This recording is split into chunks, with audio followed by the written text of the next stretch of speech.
Previously on Dirty Laundry. You know, if you keep thinking small, you'll stay small. I, on the other hand, want something better than a good parking space at the local hair salon. It's a hole in my backyard and the gun is gone. It's dug up and what the hell is going on here? Do you have any idea how much money you're gonna get? Blanche, I can't think about that right now. To think, Mel thought of me more than his family. I was acquitted, and besides, that's a part of my life I don't like to think about anymore. Oh, which part don't you like to think about? The part where you killed a man or the part where you got away with it? Broke, I cannot be broke. I have millions. You had millions. Now I have them. You really should read thoroughly all the paperwork you signed, Blanche. You never know what you might give away. There are no trumped-up charges, Mr. Timpson. I have the murder weapon. Really? The bullets match the bullets found in the victim. What the hell is he talking about? Now, why don't you just avoid a scene for the network news and just come quietly? The hell I will!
Giles!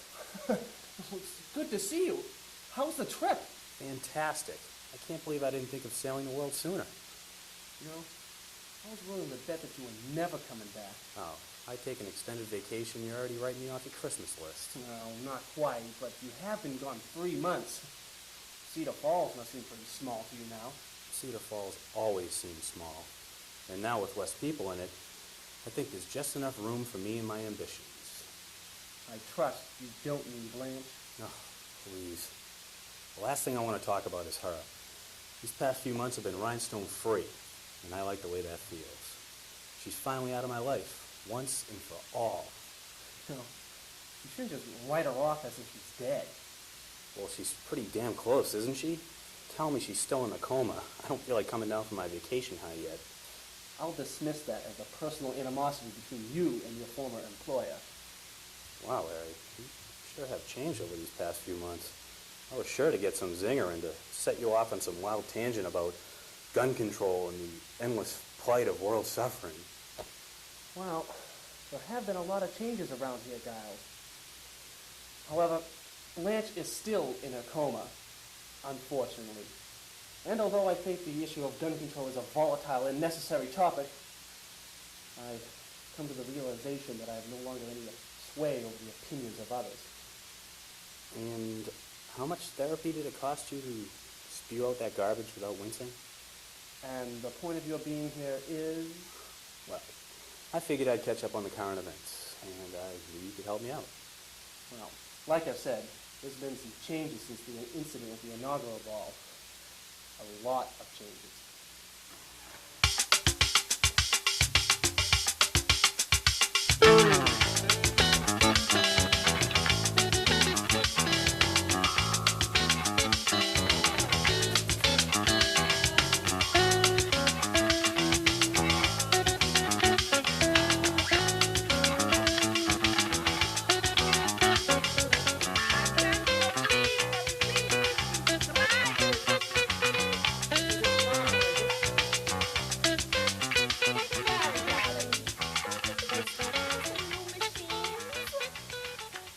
Patience.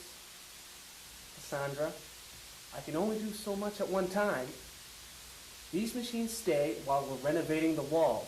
I'm not going to spend a big chunk of money on new machines just to have them covered in debris. Debris? Larry, darling, this isn't debris.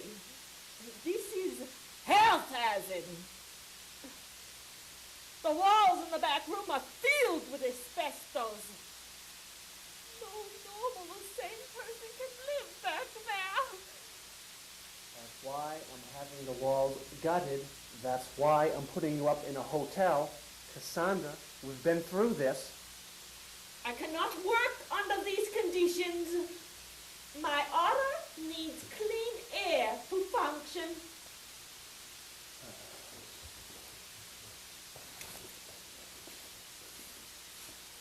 Listen, I appreciate all the hard work you've done for me trying to get the Sittensman back on its feet. Just stick it out a little while, okay?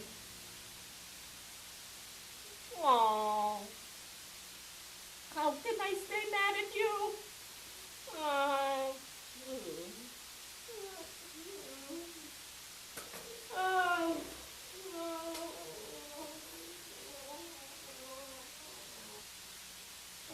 Larry, what the hell was that all about? Nothing.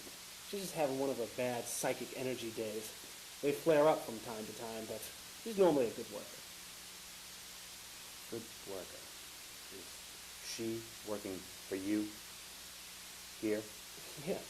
Oh, well, after Mel's estate was settled, I had enough money to buy the laundromat. And the little coin I have left over to renovate the place, the sit and spin is going to be incredible. I almost forgot you were the sole heir to Mel's inheritance.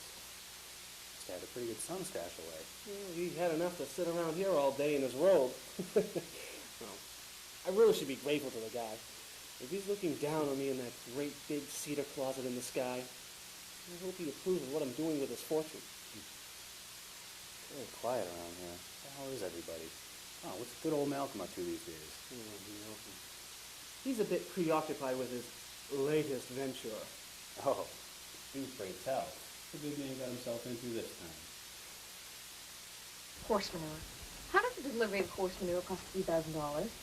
Well, when you fertilize the entire Cedar Falls Common, prices are going to get high. I know horse manure when I see it, and this landscaper shoveling it for me. What are you going to do? Not have the flowers bloom next spring just because the deal smelled bad? I like Mr. Jones' fertilizer. Why can't we use him? Mr. Jones is small potatoes. We've got to think big time. Thinking big time is costing us big money. Sweetheart, it's not our money. The hell with it. Those big fire hydrants can wait another year. I want those flowers to be spectacular by springtime. I can see the photo op now. You frolic in the gardens with the kittens and puppies and little children. The press will love it. As long as none of them pee on me. Madam Mayor, the delivery clerk just brought these over for you to... Excuse me, Samantha. I believe you forgot to knock. I'm sorry, Madam Mayor, but these papers really I need refuse to look at or sign anything until you've entered the room properly.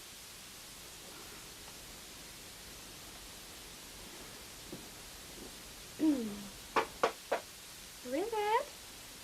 Jesus Christ, Tina, give the woman a break. I'll get a little fun, can I? Then what's the point? Come in, Samantha. These papers need your signature right away. The teacher's strike has finally been settled, and if those aren't approved and delivered by 5 o'clock, school will be postponed until next week. Well, that doesn't give us much time, does it? Is a courier waiting outside? Yes. If he leaves right now, he can make it before the office closes. I see.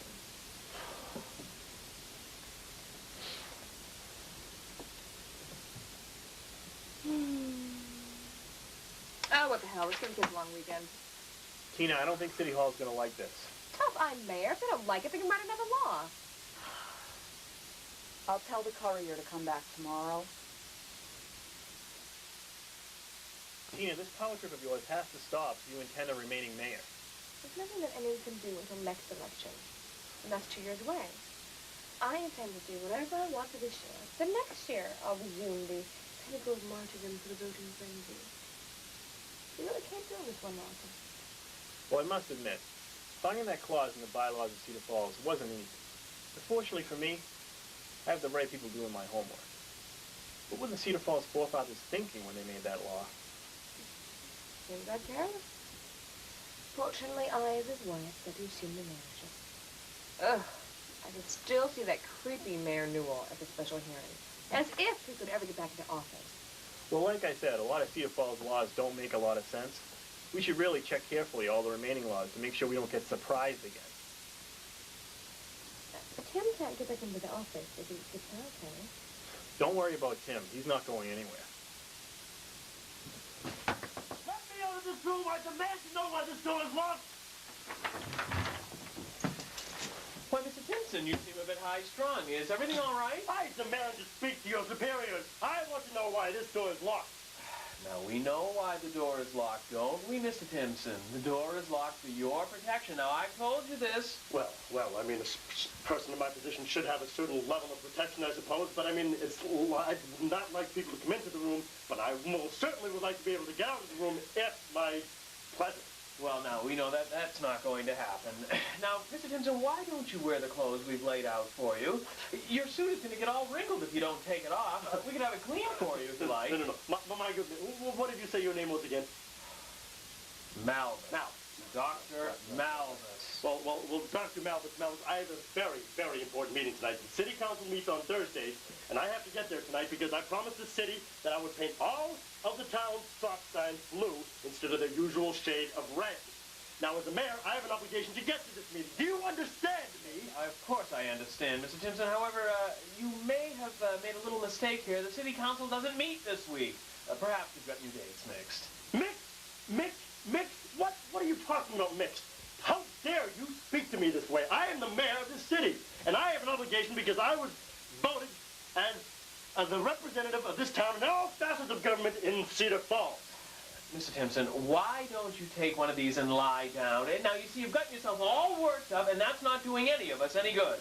All right, well, maybe I suppose I guess I could use a little rest for now. I mean, I've been dictating letters and briefs all afternoon. I suppose I could give myself a little time to myself. I mean, the people deserve a mayor who doesn't have a flushed face and puffy eyes and the like. Very good. Here, now I'm going to give you these, and I'm going to check back on you in just a few minutes. Try to get some rest. Oh, thank you, Mr. Dr. whatever your name is. I mean, if I could paint the signs blue instead of that abrupt demanding red, it's just screams at the rivals to stop anything. It's too abrupt. Demanding. No, just it could be a nicer shade of blue. Just, back in, please, stop for a moment. Just much more soothing.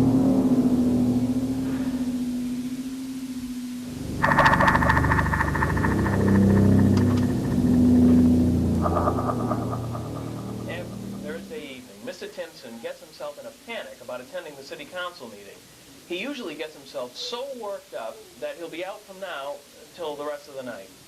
And tomorrow morning he won't remember a thing. So there's no change in his condition then, huh? Absolutely none, no.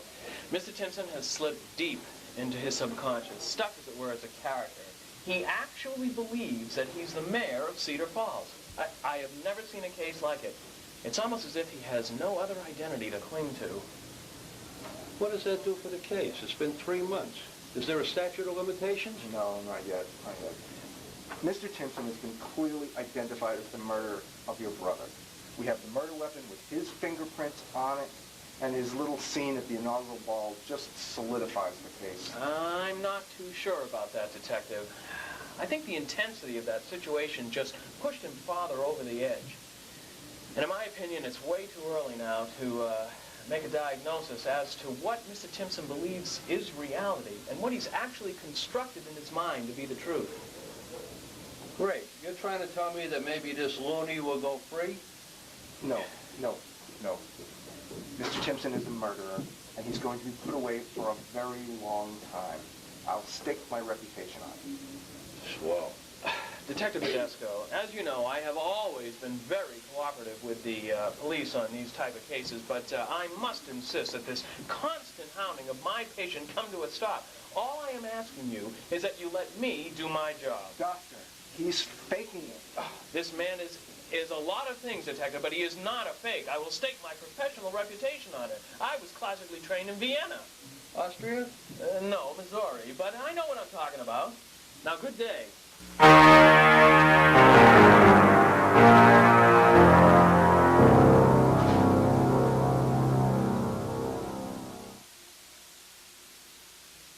Okay. Let me get this straight. According to some off-the-wall, 200-year-old Cedar Falls bylaw, when the acting mayor is unable to perform his duties, the mayor's spouse becomes acting mayor. That's right. Tina is the mayor of Cedar Falls. Is she the official mayor? Is there going to be some special election? What happened to Newell? That man Newell, he is the crazy one. When he lost the election, I offered to read his future. Instead, he starts spouting scriptures and telling me to look to Jesus for my salvation. If you ask me, he's the one who needs saving. Tina will remain mayor until the next scheduled election. She has the job fair and square. She has the job anyways. Well, guess it's pretty safe to assume that Malcolm's still calling all the shots. He remains her chief advisor, even against all my attempts to get her to do otherwise. I think I'll pay the new mayor a little visit. I better get changed. Let's put this on my tab, won't you, Larry? Yeah, sure. Wait. Giles, you don't have an account. He's got something up his sleeve. Yeah, well, in this town, try finding someone who doesn't. Here, Bob. Calvin, how's it going?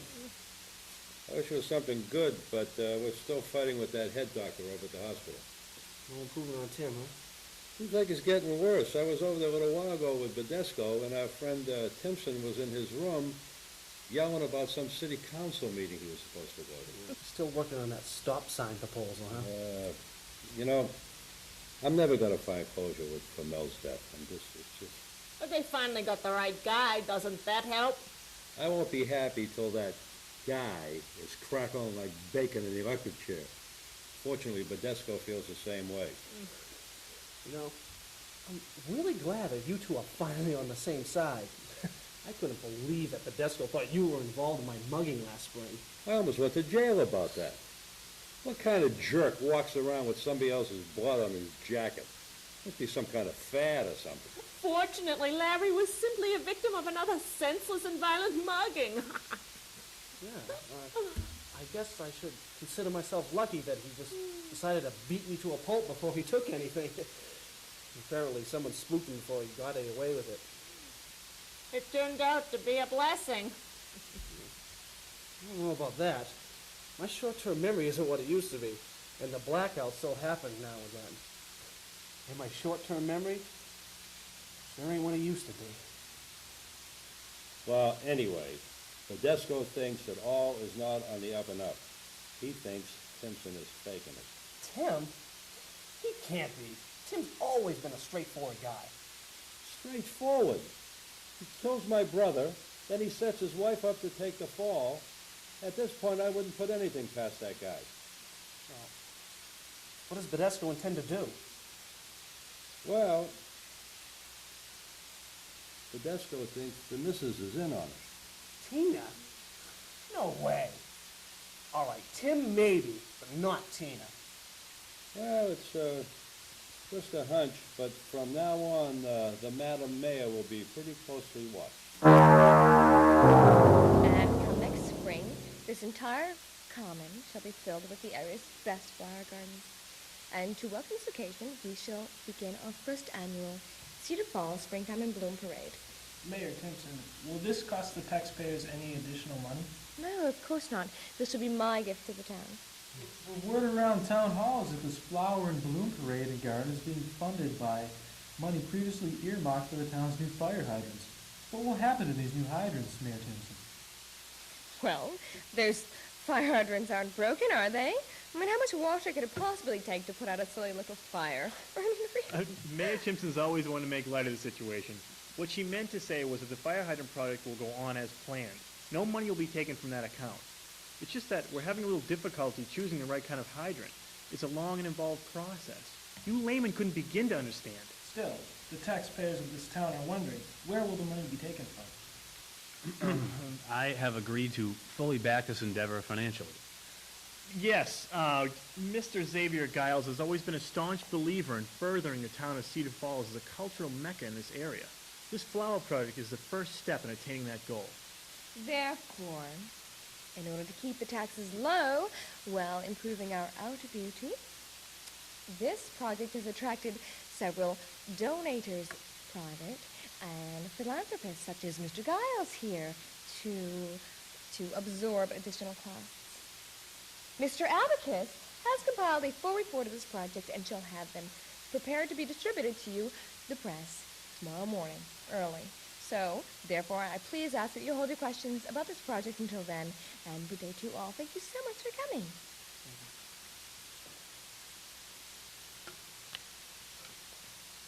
What the hell is going on here? When did you get back? I demand answers, and I want them now. I didn't expect to be harassed about stupid tax increases, nor do I want to be part of another bigger scheme of yours. How you guys doing? Tina, you're looking great. Malcolm, nice tie. Listen, Giles, I should be pissed at this scene, but you saved our asses. Of course, now you're going to have to pay up. Not a problem, Malcolm. Not a problem. All I ask in return is that my name be spelled in flowers over by the public volleyball court. That could work. We could lure investors by offering companies floral advertisements in the garden. Then maybe we could have some kind of competition on the day of the parade. Hello, what are you two talking about? Don't I get a say in this? Listen, honey, you almost just talked yourself into a scandalous front-page headline. You shouldn't bash fire hydrants in front of the press. It doesn't make good copy. I don't like surprises. You were supposed to be prepared for those questions and made sure I was prepared to answer them. Look, buddy, I can walk away from this game anytime. You're the one who wants the power. There's one little respect in this town. Well, if that's the case, then just let me take care of everything. Why don't you go home and get a good night's sleep? You need the rest. I, on the other hand, will be writing up that report you promised the press tomorrow. It was the least I could do. Good evening, gentlemen. Again, thanks for the save, man. Welcome back. How was the cruise? As exciting as it's been around here, I guess. Strictly business, pal. No hanky. I'm married, man. She's a married woman. What's the story with Tim, anyway? I've heard some weird things. Listen, why don't you come back for a few minutes? I'll explain the whole story.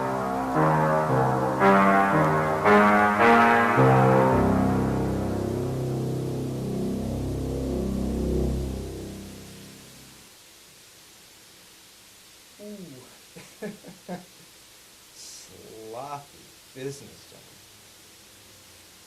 Strictly bush league.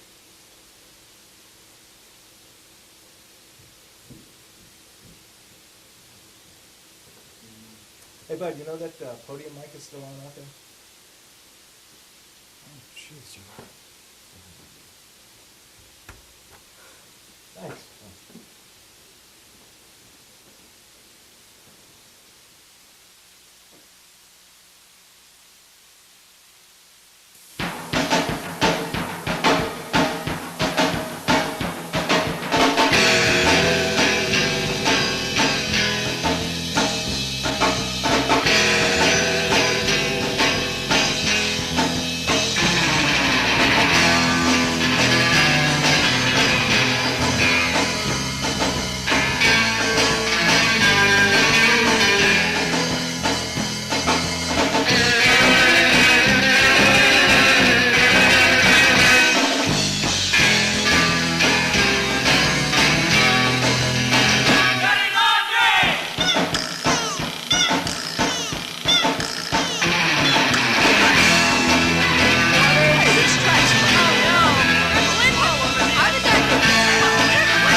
What does Badesco intend to do? Well, let's ask him. He's right there on camera. Badesco, what do you intend to do?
Previously on Dirty Laundry. Like I said, there's been some changes since the incident at the inaugural ball.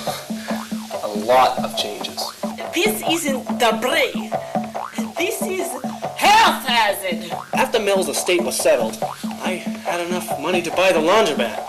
And the little coin I've left over to renovate the place. We've got to think big time. This big time is costing us big money. Sweetheart, it's not our money. I demand to speak to your superiors. I want to know why this door is locked. Now, we know why the door is locked, don't we, Mr. Timpson? He actually believes that he's the mayor of Cedar Falls. I have never seen a case like it. It's almost as if he has no other identity to cling to. Let me get this straight. According to some off-the-wall, 200-year-old Cedar Falls bylaw, when the acting mayor is unable to perform his duties, the mayor's spouse becomes acting mayor. That's right.